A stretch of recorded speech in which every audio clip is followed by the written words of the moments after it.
uma situação. O abuso sexual de crianças não é um fenômeno novo e desafia as autoridades porque afeta todas as classes sociais sem distinção. Estima-se que entre 80% e 95% dos abusos sexuais de crianças ocorram no seio da própria família. Os números no Brasil assustam, já virou caso de saúde pública. Entidades da sociedade civil se movimentam na prevenção e hoje o programa Em Discussão Especial vai apresentar o projeto Last Time, Tempo de Salvar, Identificar e Resgatar as crianças e adolescentes vítimas do abuso sexual. Esse é o primeiro de 2 programas. Nosso convidado é o fundador do projeto, Matias Fernandes, e também é transformador social e palestrante. Seja bem-vindo à TV Alesp. Muito obrigado, Priscila, pelo convite. É um prazer estar aqui com vocês. Bom, eu queria que a gente começasse essa conversa explicando um pouquinho desse projeto.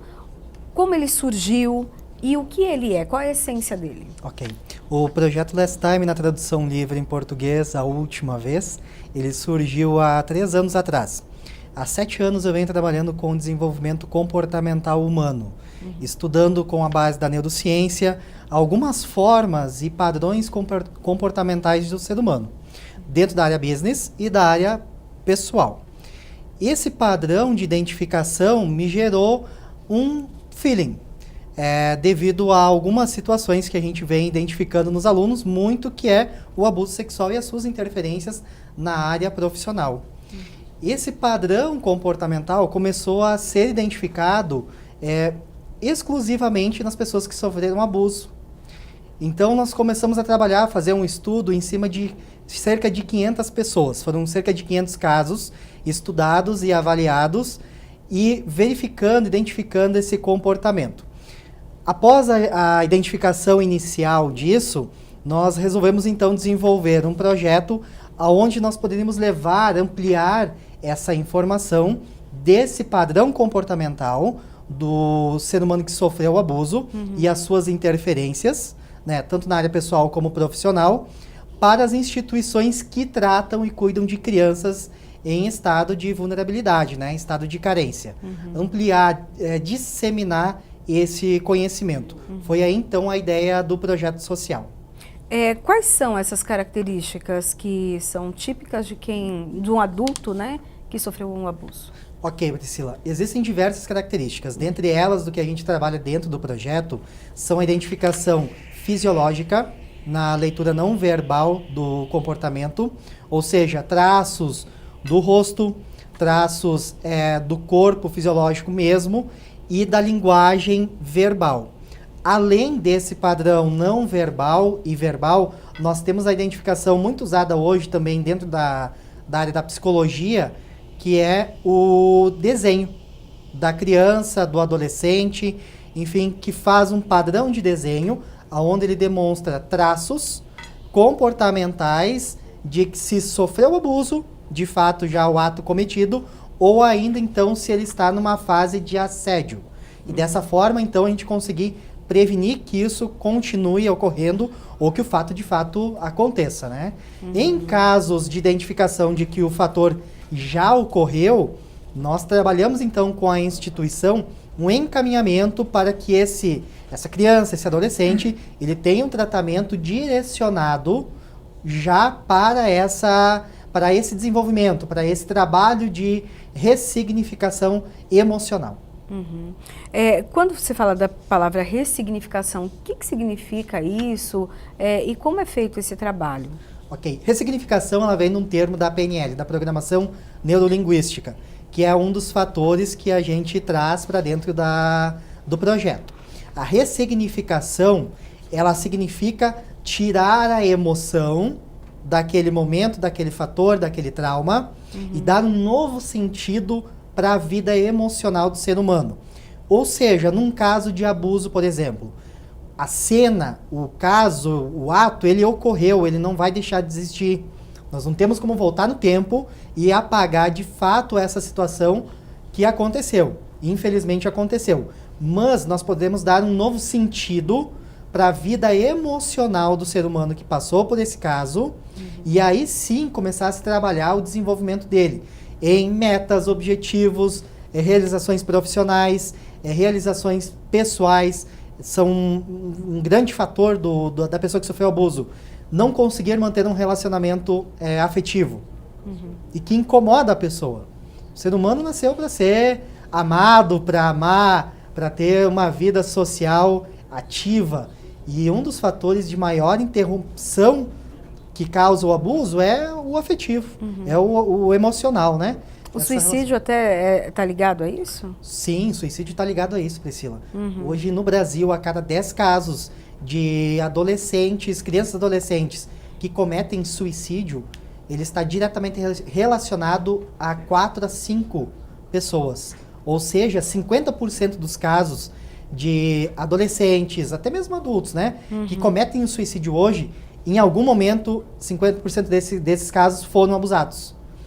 A gente pegou um caso agora recente de um adolescente, nem tanto adolescente, mas já numa fase após 20 anos ali, 22 anos, no Rio Grande do Sul, onde ele tinha uma namorada, tinha um relacionamento afetivo, ele tinha um dos fatores que envolve o abuso, que é não ter uma clareza sobre a sua opção sexual. Então imagina você conviver 24 horas com essa dúvida devido a um fator que aconteceu lá no seu passado, na sua infância. Ele estava, claro que depois a família abriu isso, não vou dizer quem que é, né, por uma questão de ética, mas a família abriu, que ele acabou tendo um relacionamento com um amigo, ele vivia uma mão dupla, né, de informações, e a pressão foi tamanha, emocional, que há 2 meses ele cometeu suicídio. Então, por quê? Houve silêncio, ele não conseguiu falar e tratar essa emoção, e acarretou levando isso para as pessoas que envolveram ele durante 22 anos. 22, tem pessoas com 25 anos. Então, não aguentou a pressão emocional e acabou cometendo suicídio. Então, um dos fatores alarmantes hoje no Brasil, devido ao suicídio, 50% é pelo abuso sexual. O silêncio é comum também, né? Muito comum. E é um dos principais pontos aonde nós do projeto tocamos, que é fazer com que essas vozes de fato sejam ouvidas. Vozes que precisam ser ouvidas e estão caladas. Porque a culpa, o medo de que você vai falar sobre o assunto, principalmente no masculino. O homem, o menino que sofreu abuso, ele tem uma interferência muito grande no primitivo dele de macho alfa. Isso já vem bem primitivo mesmo de uma área do nosso cérebro, se a gente vai entrar na neurociência. Mas ele se acomete a se calar, porque ele sente uma vergonha, uma culpa tão grande pelo fator que aconteceu, que não consegue se expressar. E esse silêncio todo, tanto no masculino como no feminino, ele acaba somatizando corporalmente diversas doenças, inclusive. Diversas doenças. Então, o silêncio é o fator maior e chave para que nós do projeto conseguimos atingir as pessoas a romper isso, a quebrar essa barreira de se calar, de sentir o medo, de sentir a culpa, romper com isso para que daqui para frente realmente seja a última vez que você carregou de fato essa situação para sua vida.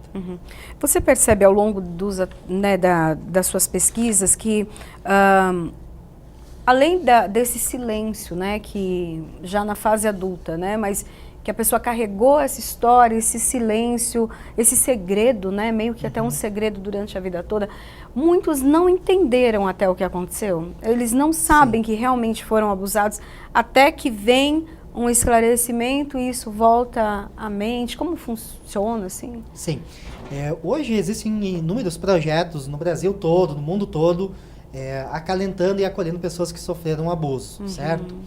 Muitas dessas pessoas, ou a maioria delas, arquiva no que a gente chama na PNL de gavetas mentais essa informação e guarda. Por quê?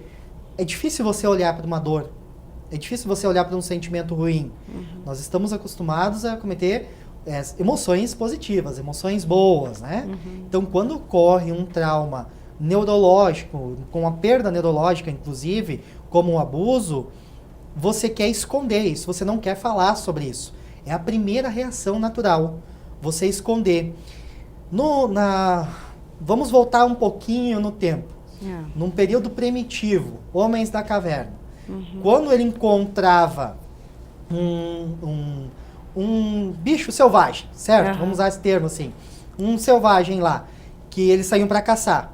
Chegasse um tigre próximo a eles, a reação natural primitiva eram duas. Ou você partia para cima, para agressividade, ou você congelava, de medo. E o abuso, ele traz neurologicamente, em 90% dos casos, esse congelamento. Você trava. Então, nesse momento, aí nós vamos entrar em ancoragens também. Existem posições no seu corpo, aonde se você segurar a pessoa e você largar uma informação, você está ancorando neurologicamente ela. Mental e física. Então imagina no abuso, você segurou a pessoa, segurou o abusado, Sim. você cometeu o ato, você está instalando neurológico e somatizando corporalmente um trauma, uma imagem ruim, uma situação ruim, extremamente negativa. E isso ele vai trazer para esse congelamento. Na medida que ocorreu esse congelamento, ele vai arquivar, porque ele não quer olhar para aquilo ali. Todo momento que você olha para aquela dor, o cérebro ele vai remeter de novo ao congelamento, a medo. Então é mais fácil eu esconder e deixar isso arquivado, empurrar por debaixo do tapete, né? Esconder essa situação do que eu encarar e resolver. Porém, você só vai se dar conta do quanto isso está interferindo na sua vida, talvez quando você chegar com 20, 30, 40 anos de idade. E aí você vai olhar para a situação e encarar com uma forma um pouco mais branda e entender que, por causa daquele abuso, você não está tendo sucesso profissional, você não consegue trabalhar em equipe, você não tem um relacionamento saudável, você não consegue ter um relacionamento saudável com seus filhos, tudo devido a um trauma que você escondeu e você não quis olhar e resolver. O projeto, né, Last Time, a ideia é trabalhar na primeira infância, trabalhar com as crianças, com os adolescentes também, mas é esse o público? Isso. O público-alvo hoje, Priscila, do projeto é atingir os profissionais que trabalham com crianças e adolescentes. Porque o nosso projeto hoje ele ainda é um bebê. Né? Ele está numa fase inicial, por mais que a gente já venha trabalhando há 7 anos, mas ele ainda é um bebê perto de grandes projetos que estão há 20, 30 anos no mercado e na sociedade, enfim. Só que nós não temos uma estrutura de fato hoje para acolher uma instituição que tem 800 crianças. Certo. Dessas 800, vou dar um exemplo, numa sala de 20 pessoas, 4 a 5 foram abusadas. Então você imagina uma estatística dessa para uma instituição com 800 mil crianças. Nós, o projeto, hoje a gente não tem essa condição de amparar todas as crianças de um projeto. Porém, nós levamos então a técnica, a ferramenta de ensino para esses profissionais que estão atuando diretamente com a criança e com o adolescente. Para que a gente consiga começar a disseminar essas sementes de conhecimento, de desenvolvimento social para a sociedade. Nós do projeto a gente pensa, Priscila, há 2 gerações para frente.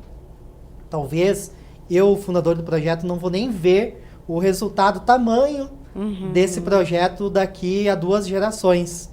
Mas nós estamos fazendo algo hoje, semeando algo hoje, plantando uma missão de vida hoje para causar uma mudança efetiva de nosso objetivo, mais de 50% de redução desses casos daqui a 2 gerações. Porque nós estamos atuando na base, que é a criança. Trabalhando ela, educando ela e trazendo essas ferramentas para que ela se desenvolva. E o adolescente que já sofreu, caso já sofreu, nós conseguimos abrandar e ressignificar, então, essa situação já acometida. Uhum. Só para que as pessoas em casa entendam melhor sobre o projeto, ele é um treinamento, então, para profissionais que lidam com crianças, adolescentes, até para identificação, então, desses abusos. Ele acontece em um dia todo de treinamento? Exatamente. Nós temos duas modalidades hoje do projeto, tá? Uma delas são palestras, onde nós levamos a palestra para um público aberto, geral, para que ele também tenha acesso a essas informações. Pais, mães, tios, enfim, pessoas do cotidiano que não têm um amparo como uma instituição. Para que essas pessoas também tenham esse conhecimento das técnicas e ferramentas. Dentro da instituição filantrópica, enfim, social, nós trabalhamos algo um pouco mais focado, que aí a gente traz desde a base da neurociência, a PNL, a somatização, e como isso vai acarretando no decorrer da vida da criança e do adolescente. Então a gente faz um trabalho bem mais aprofundado, de um dia todo, um treinamento com a equipe. Então, duas modalidades, treinamento e palestras abertas. Certo. E dentro do treinamento, então, tem algumas técnicas, né? A gente até conversava que você foi numa instituição e ali tinham muitos desenhos. Eu queria que você comentasse um pouquinho para que as pessoas entendessem também como funciona esse trabalho, né? E o quanto esse treinamento é importante. Ok. Uma das modalidades, uma das ferramentas que a gente traz, Priscila, para a identificação, que é uma das mais usadas até pela psicologia, é o desenho. As crianças gostam de desenhar, então ali que a gente aproveita a oportunidade para identificar. No desenho, você pode observar os traços da criança. E foi nessa instituição onde tudo começou, de fato, o projeto, que eu passei num painel e eu pude observar que haviam vários desenhos de várias crianças da instituição. E eu conversando com a diretora, eu disse, posso dar uma olhadinha nesses desenhos aqui?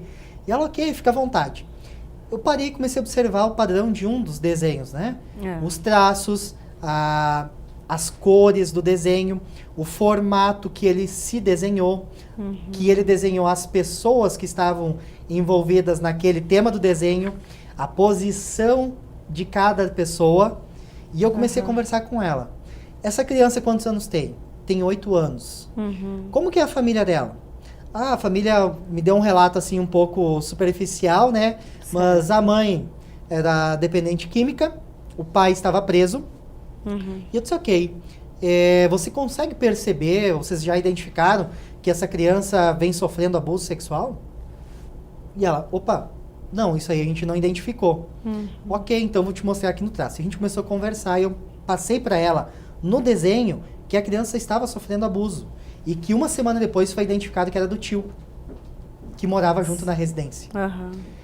Só daquele painel a gente identificou 10 crianças.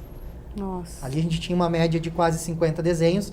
Nós identificamos rapidamente 10 crianças que foram, de fato, constatados que estavam sofrendo, porque a instituição foi atrás para conferir, para verificar.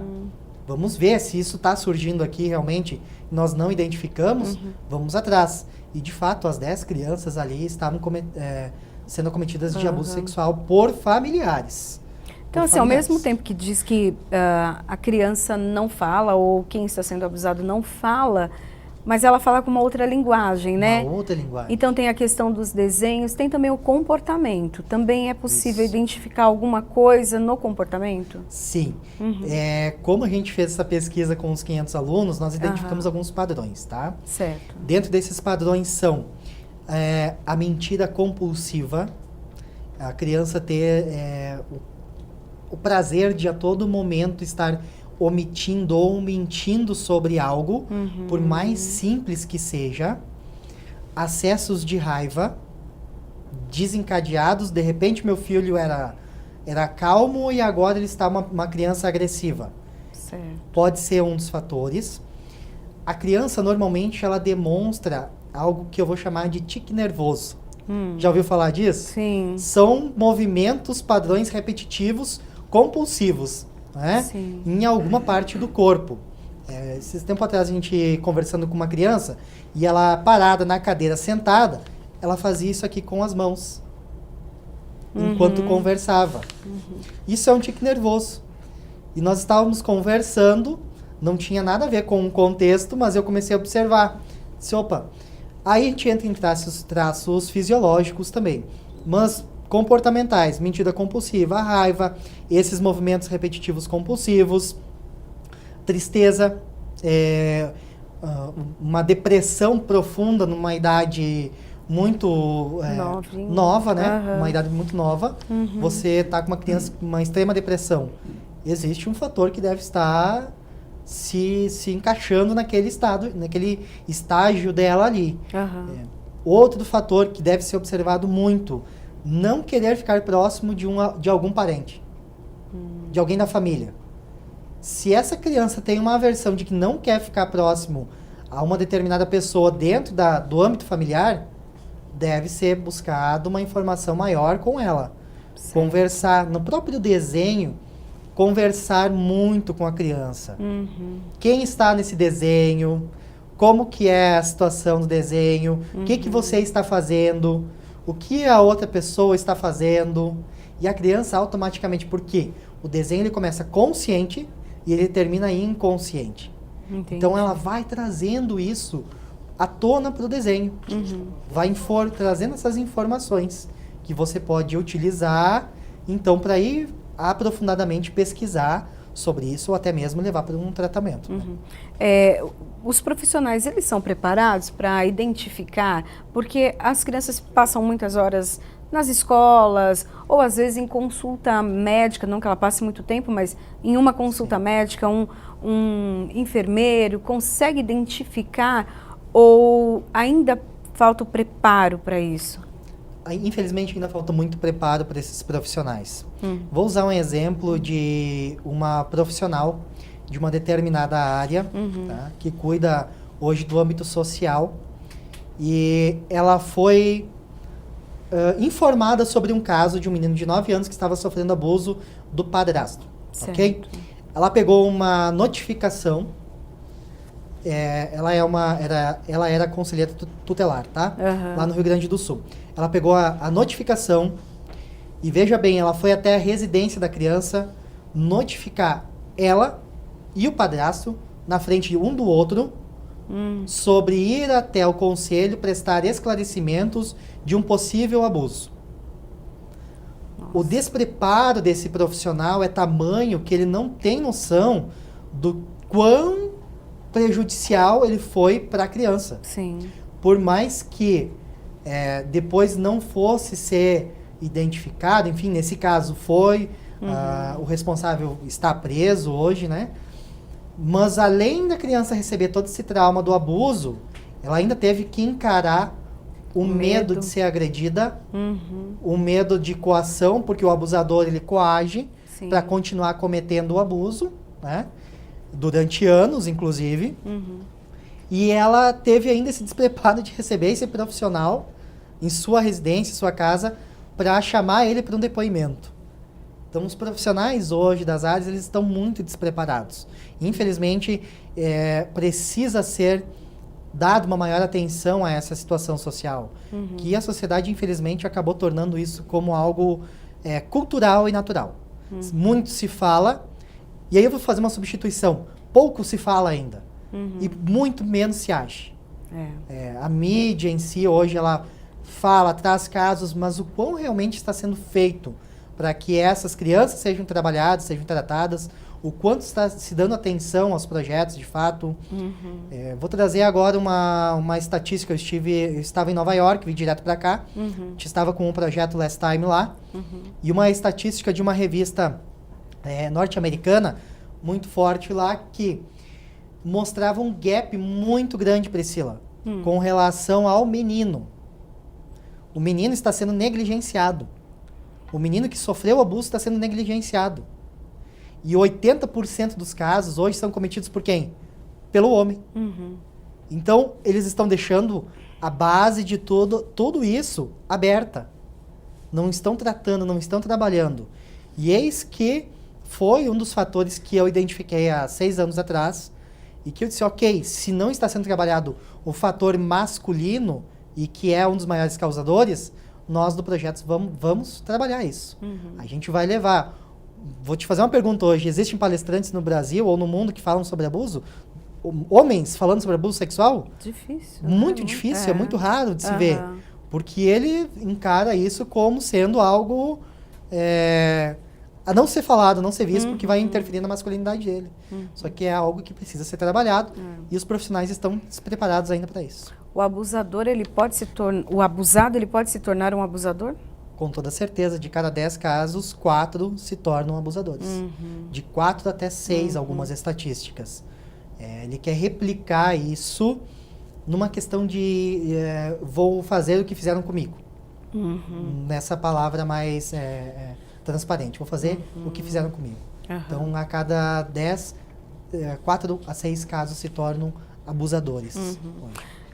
Bom, só para dar então os contatos agora para que as pessoas que tenham mais dúvidas sobre o projeto e que queiram levar até esse projeto palestras para suas entidades e poderem, né, preparar os seus profissionais, preparar também os pais, como fazer?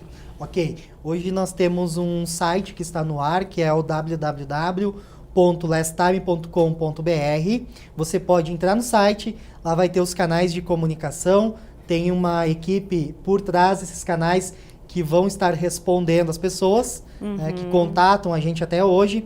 Você pode mandar e-mail, pode chamar no chat online, tem os telefones de contato, posso dar um dos telefones, inclusive, que é 55, prefixo, 99667-7991. 55, prefixo, 99667-7991. Ali nós conseguimos orientar um pouco as pessoas, destinar para talvez algum amparo maior, né? Ou ainda atender aquelas pessoas que queiram levar o projeto para suas instituições, para suas cidades. Tá ótimo, muito obrigada pelas informações, parabéns pelo projeto. Obrigado. E ficou claro, né? Não dá mais para ficar de boca fechada, é preciso dar um basta em tudo isso. O programa Em Discussão Especial fica por aqui, a gente se encontra na programação da TV Alesp e no canal da TV Alesp no YouTube. Até lá!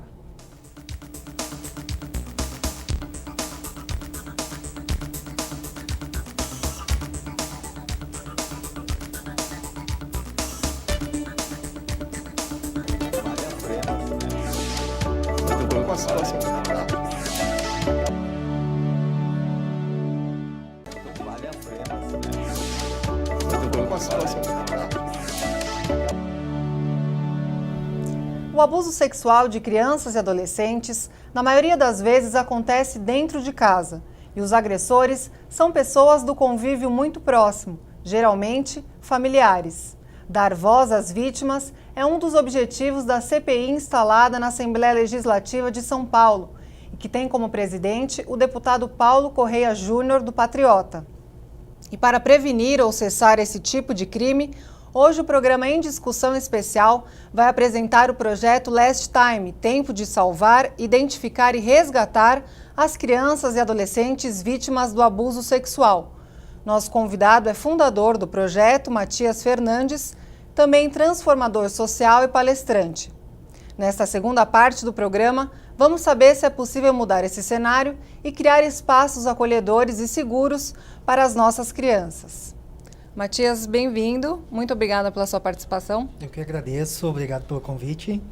Bom, para começar essa segunda parte do programa, eu queria abrir com um dado que eu tenho aqui que diz que entre 2011 e 2017, o Brasil teve um aumento de 83% nas notificações gerais de violências sexuais contra crianças e adolescentes, segundo o Ministério da Saúde, em maio passado. Quer dizer, é um número muito expressivo, muito né, Matias? expressivo. E que assusta. Eu queria começar o programa falando um pouco dessas estatísticas, tanto do estado de São Paulo quanto do Brasil. Afinal, quantas crianças estão sofrendo abuso durante o ano no nosso país e no estado?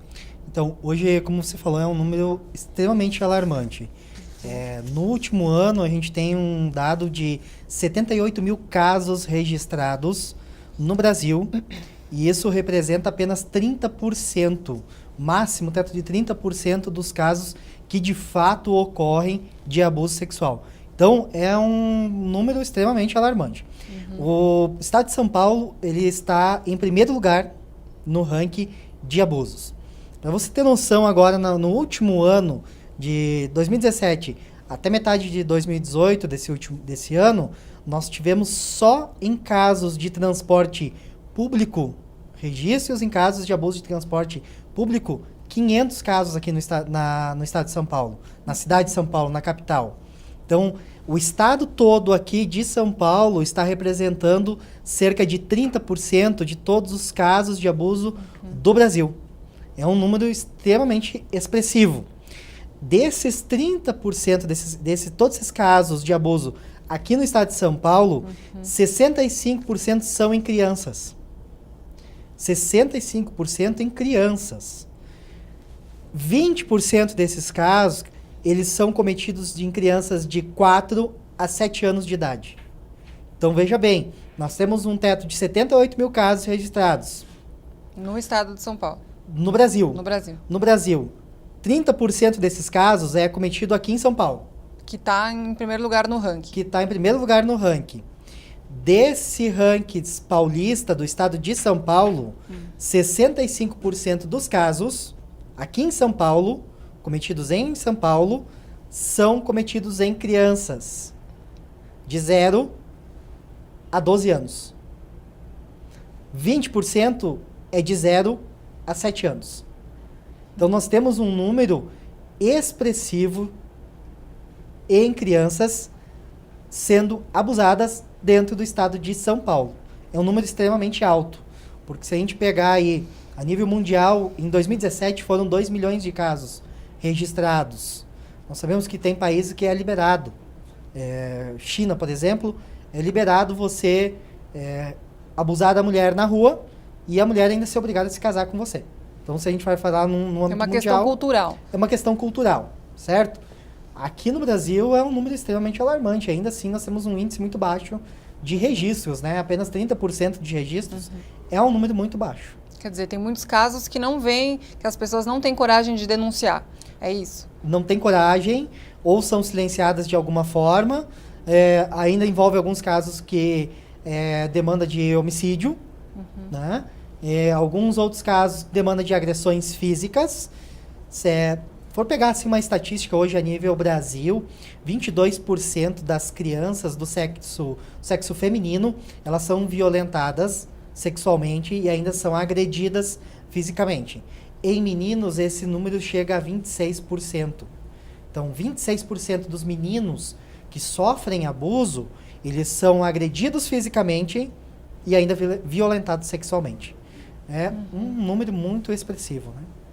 E falando do estado de São Paulo, existe alguma explicação que possa indicar o porquê o estado de São Paulo está em primeiro lugar no ranking? Alguma condição exterior que contribui para isso? O que os especialistas dizem a esse respeito? Hoje existe uma dicotomia com relação a essa estatística.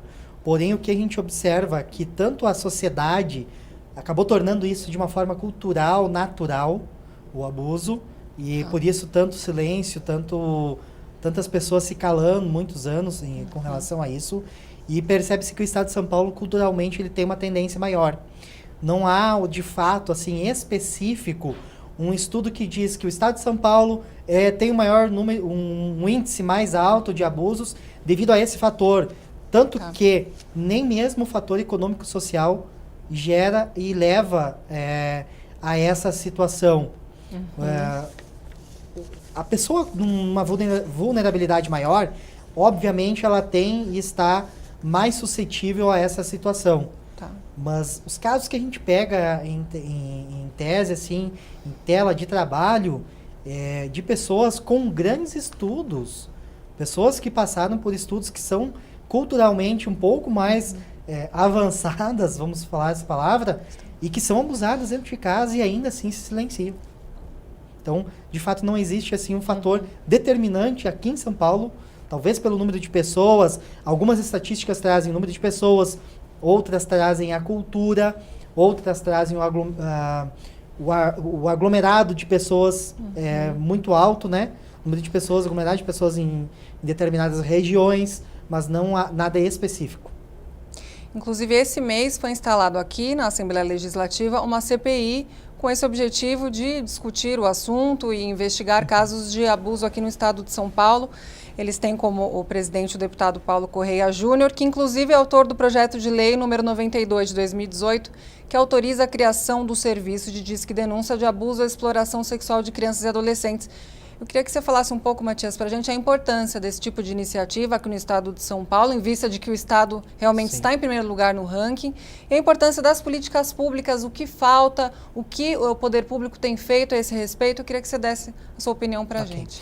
É muito importante, o deputado está de parabéns por esse projeto de lei, vocês todos da Assembleia, porque é um fator que precisa ser olhado.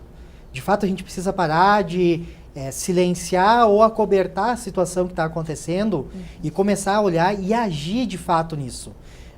Nós do projeto, a gente procura e costuma trazer muito próximo a Defensoria Pública, a Promotoria Pública e o Juizado da Infância e Juventude de cada local, de cada comarca que a gente vai fazer uma palestra. Por exemplo, vamos fazer uma palestra em São Paulo. Vamos trazer junto o poder público para mostrar para as pessoas qual é o caminho que ela pode tomar se ela está sofrendo abuso.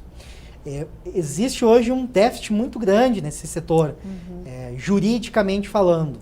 Eu vejo muitos casos que foram relatados, e não é um ou dois, são inúmeros casos que são relatados, é feito o boletim de ocorrência, e ele acaba entrando num âmbito social, de acompanhamento social, e aonde às vezes os profissionais das áreas não estão preparados. No bloco anterior a gente já vinha comentando isso, de um caso de Novo Hamburgo, na cidade de Novo Hamburgo, na Grande Porto Alegre, aonde uma assistente social foi intimar um menino que havia sofrido abuso dentro da residência, com um abusador. Então o despreparo hoje, ele é muito grande ainda, dos profissionais que estão cuidando disso, dessas situações. Né? Quer dizer, precisa informar, precisa existir aí uma mudança de cultura, até para que as pessoas possam lidar da melhor maneira com esses casos. Para você ter noção, até 2005, a nossa legislação brasileira ela ainda tinha um gap que levava a pessoa, a mulher que sofreu abuso, a se casar com o abusador. Nós estamos falando de 2005.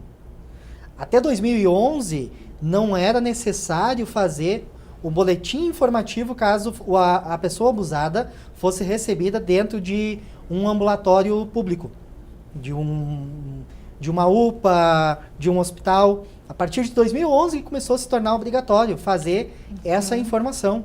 Então nós ainda estamos muito atrás nesse processo evolutivo de ir, de fato, à denúncia, à ação, para que isso diminua ou pare de ocorrer, né?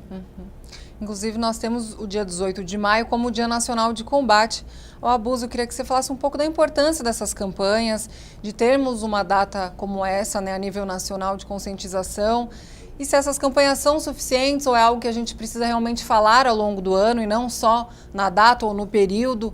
Realmente, qual que é a sua visão sobre isso?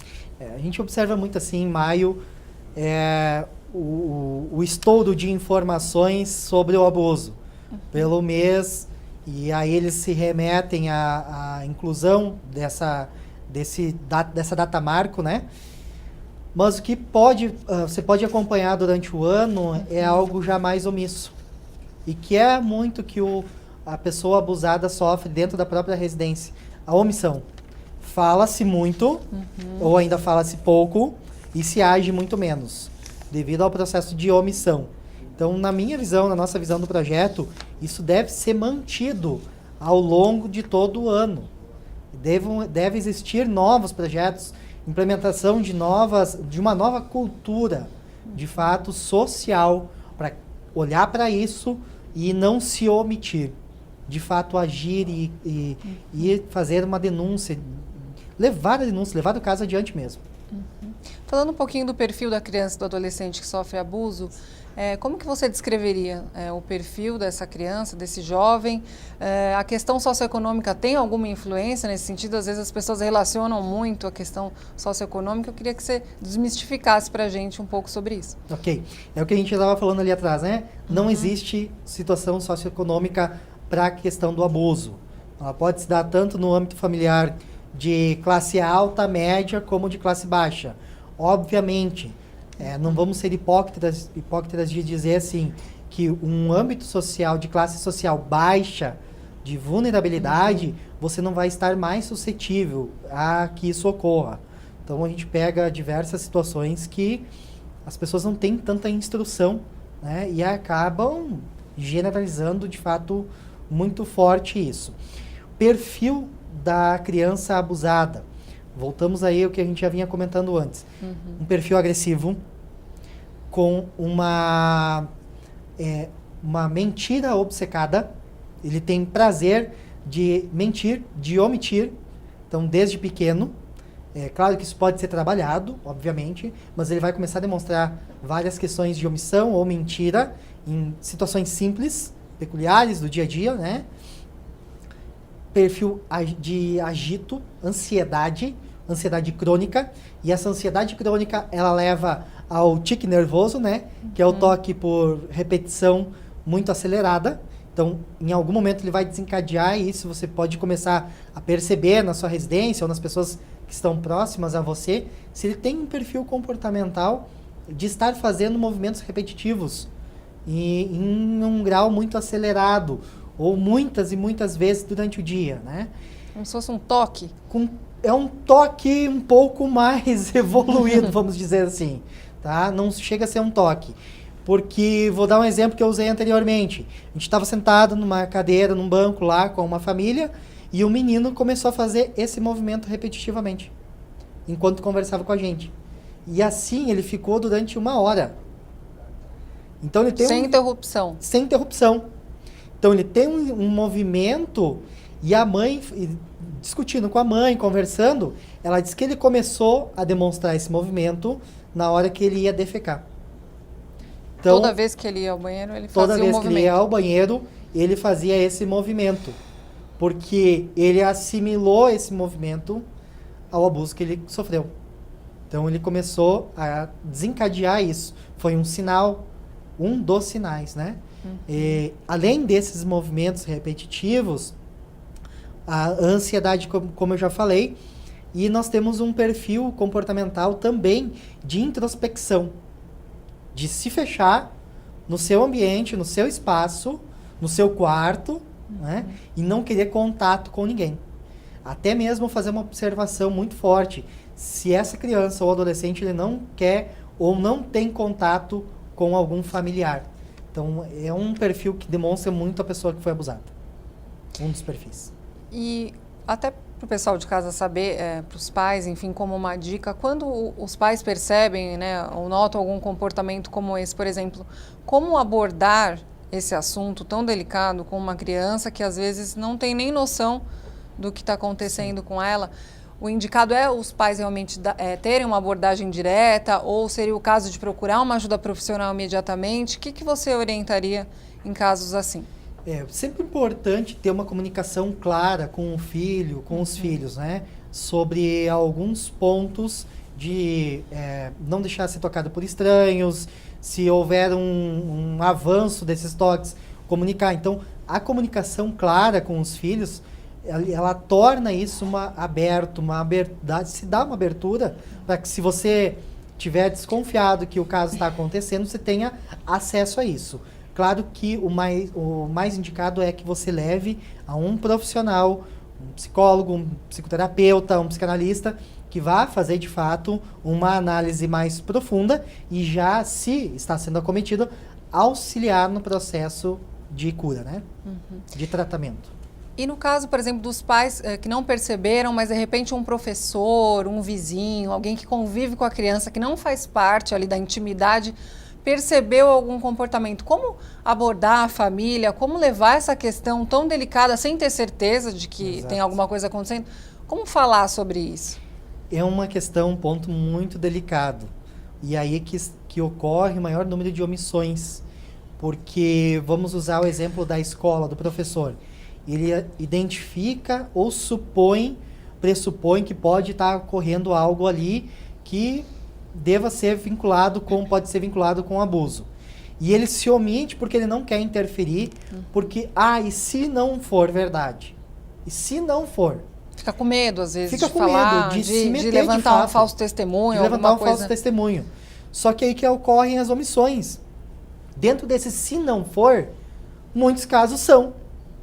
Então, nós do projeto, a gente aconselha sempre a sinalizar. sinalizar, sentar, conversar com os pais, ou até mesmo conversar se tem alguma abertura com a criança, como, por exemplo, na técnica de identificação dos desenhos, né? Você pode trazer essa identificação conversando com a criança e ela vai demonstrando os padrões no desenho. Então, traz isso à tona, se qualifica, por isso que o projeto leva essa qualificação para algumas instituições hoje, né? Que eles estão, para que eles estejam aptos a trazer esses processos de identificação. Ok, surgiu algo aqui no desenho, vamos trazer um profissional, um psicólogo da escola, vamos conversar com os pais, mas não se omitir, porque se não for, eu tenho medo de me meter na família ou de gerar uma discussão. É nesse se não for que muitos casos acontecem e passam durante anos acontecendo. Esses testes nada mais são que ferramentas lúdicas, que podem ser aplicadas de uma maneira muito simples na escola, ou por... Sempre é preciso ser feito por um profissional, ou os próprios pais podem fazer esse tipo de teste, ou não? Os próprios pais podem fazer esse tipo de teste.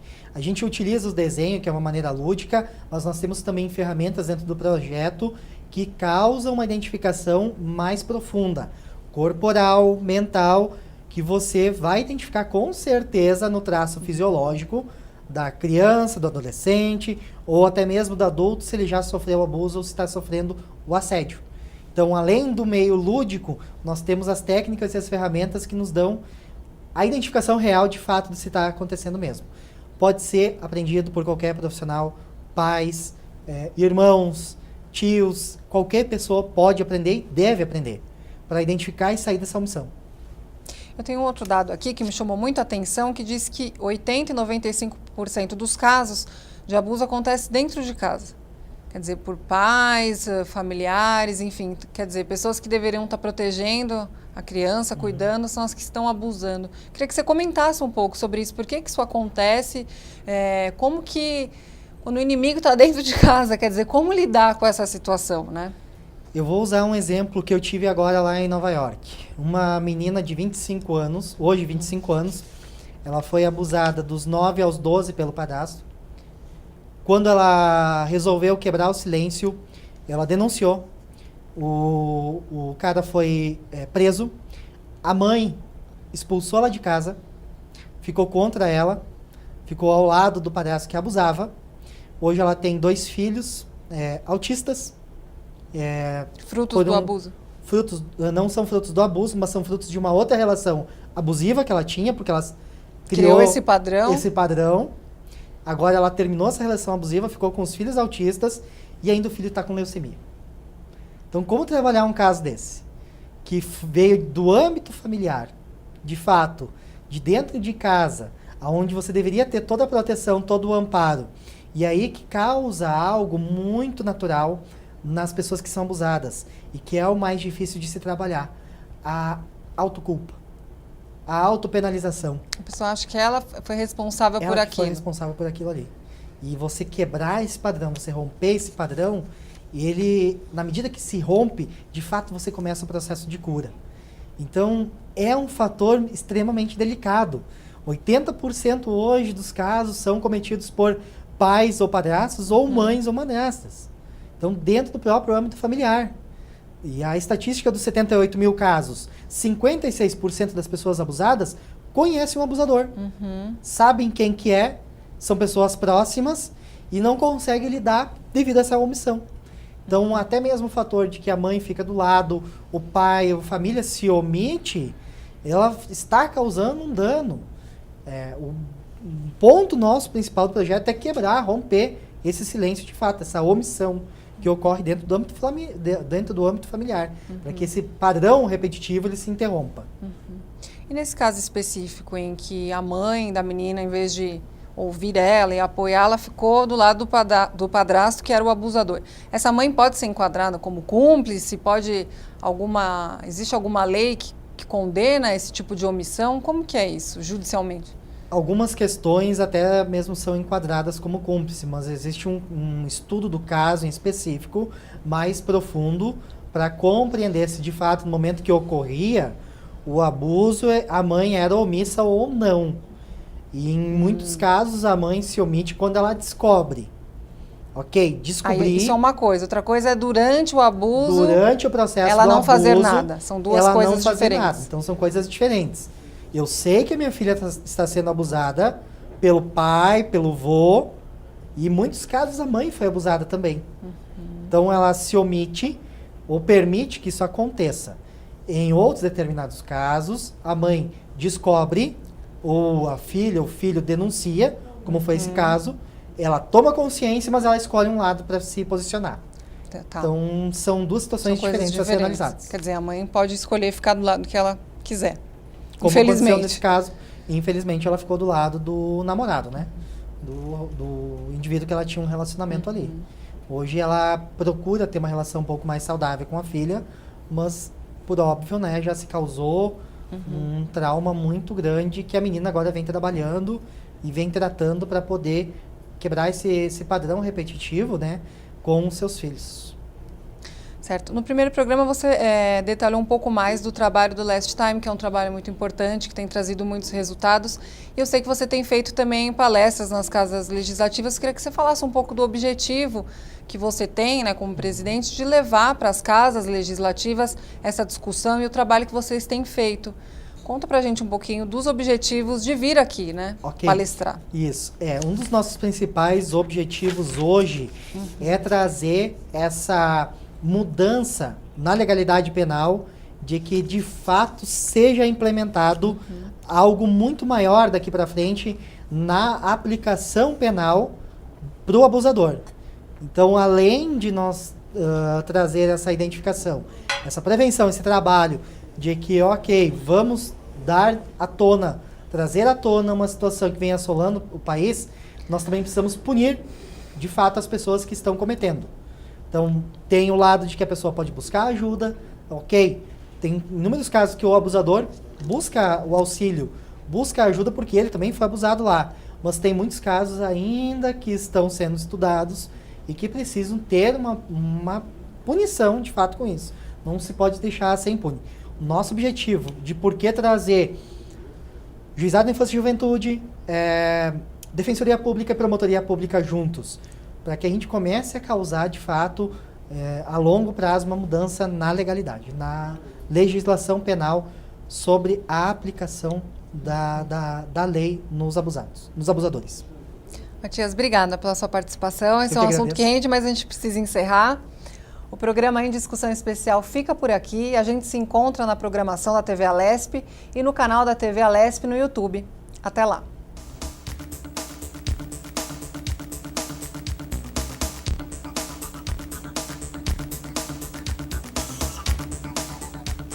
Vale a pena, né? Muito bom com a situação.